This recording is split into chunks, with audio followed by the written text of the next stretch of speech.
দুই ভাই মিল্লা আর আপু মারা গেছে, আল্লাহ তো সবাই নিব, আমারও নিব, সবাই নিব 2 দিন আগে। আর পরে আল্লাহ যদি ওর চোখ দুইটা দেয়, ওই যদি কিছু করতে পারে, ওর ভবিষ্যৎ তো খারাইতে পারবো, ওই চল্লা খাইতে পারবো।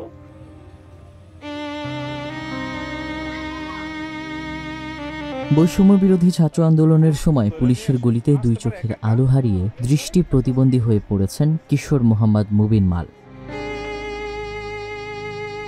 2024 সালের 18 জুলাই ঢাকার উত্তরায় আন্দোলনের মিছিলে অংশ নিয়ে আহত হন তিনি।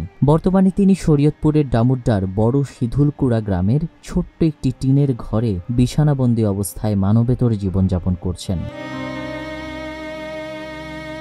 মুবিনের বাবা মোফাজ্জল হোসেন মাল স্ট্রোকে মারা যান। সংসারের দায়িত্ব কাঁধে নিয়ে লেখাপড়া ছেড়ে কাজ শুরু করেন মুবিন। মিছিলে অংশ নিয়ে আহত হওয়ার পর থেকে তিনি দৃষ্টিশক্তি হারান। বর্তমানে তাকে সবকিছুতেই মায়ের উপর নির্ভর করতে হয়। মায়ের মুখ আর বাবার কবরখানা একবার সচক্ষে দেখার জন্য আকুতি জানায় মুবিন।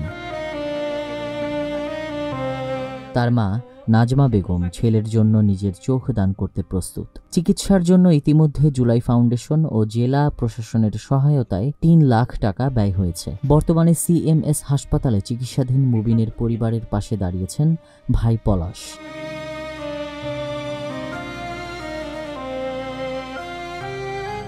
যিনি এখন বিজিবিতে কর্মরত।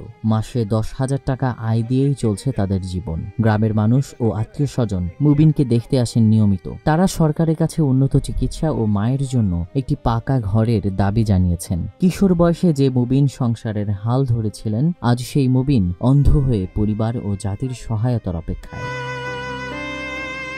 শরীয়তপুর প্রতিনিধি মফিজুর রহমান রিপনের পাঠানো তথ্য ও ভিডিও চিত্রে ডেস্ক রিপোর্ট।